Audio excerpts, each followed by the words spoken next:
В Магасе прошло внеочередное заседание депутатов парламента. Народные избранники рассмотрели несколько законодательных инициатив.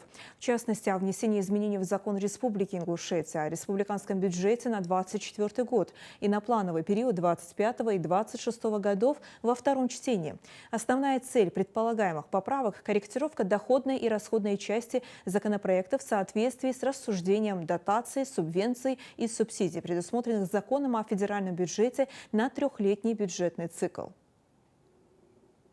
Что конкретно предусматривает в абсолютных цифрах, то это сумма, которую внесли в поправки, 362,2 миллиона рублей. Таким образом, после внесения изменений основные характеристики республиканского бюджета сложатся следующим образом. Общий объем доходов бюджета в сумме 35,3 миллиона рублей.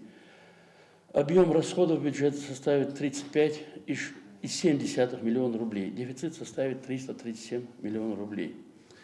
Как вы знаете, дефицит он обеспечен источником покрытия.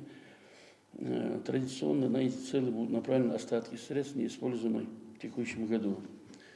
Таким образом, комитет принял решение рекомендовать Народному собранию Республики Ингушетия принять законопроект во втором чтении с учетом корректировок, представленных правительством Республики Ингушетия.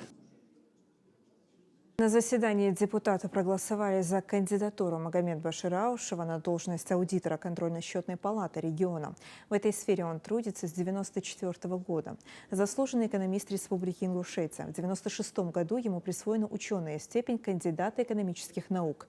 За добросовестное исполнение должностных обязанностей неоднократно поощрялся благодарностями руководства республики.